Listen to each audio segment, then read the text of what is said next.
I'm on the national shoreline, North Padre Island, Texas. And this is the deserted part, but it's not completely deserted because about 100 yards that way there's one camper. There's a couple of kids swimming, and to my left about 200 yards. So there are people around me, but it's, quote, the deserted part. If you go a little bit towards Port A, it's packed with people, and even in front of our condo, there's too many people to do filming comfortably. But I chose a deserted spot because it's appropriate. Have you ever felt lonely? Have you ever felt that you're being deserted? Maybe a husband walked out on you, or a wife walked out on you, or your children walked out on you. Or maybe life itself has made you feel lonely. You're surrounded by people. There's people on either side of me. But you feel that you're on a desert, all alone. A desert island, waves making a sound, seagulls flying around, but you're lonely. You're feeling that there's nobody there. It's just you, and even God seems so far away. God's not even attentive to your prayers. You're all alone. This place called Lonely Street.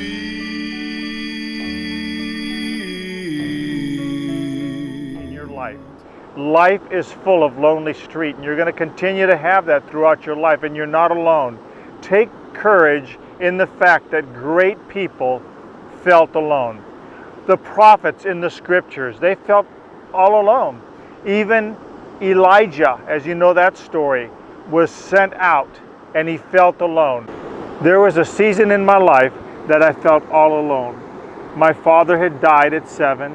My second dad divorced my mom at the age of 13, and I basically kind of gravitated towards being a loner.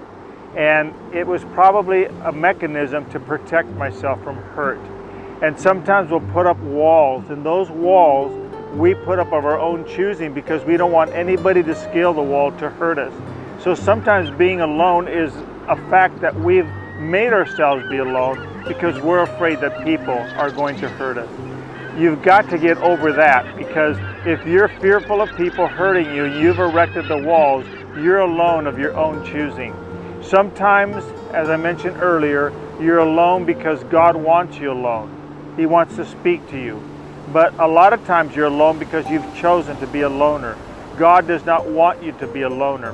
Why would He have sent the disciples to go out and make disciples of nations, getting involved in the lives of others, if He wanted us to be loners? He doesn't want us to be loners. He wants us to be evangelists, to share our faith. Many of the prophets, when they gave their word to Israel as a warning, they felt alone. They weren't received. They were rejected.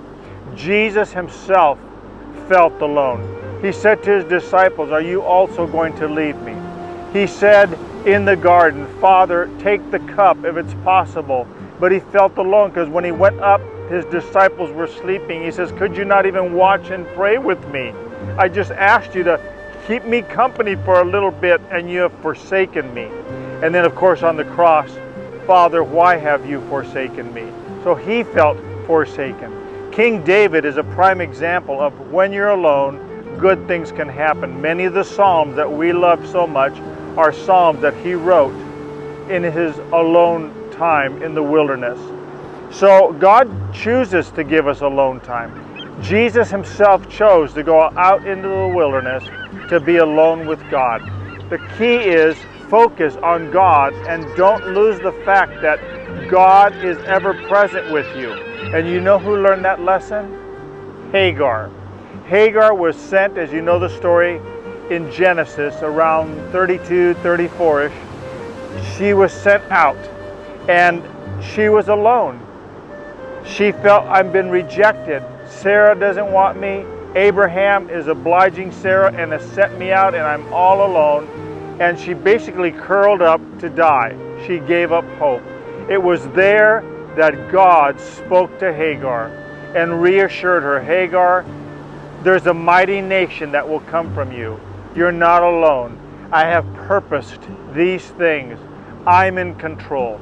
So when we're feeling alone, we've got to, by faith, grip to the Lord and know that He's not forsaken. There's a plan and a purpose. Sometimes it's not over just overnight or in an all-night prayer. Sometimes it goes on for weeks, perhaps months. No one seems to care. You have family around, but it doesn't help. You're just internally feeling lonely. Draw close to the Lord. Exercise your faith and believe that He hasn't forsaken. That's how you're going to do it. David tells us in the scriptures that he encouraged himself in the Lord. And sometimes that's all you have, is you have to encourage yourself in the Lord. No one else will encourage you. You're all alone. Take heart. I leave you with this word to pause and ponder.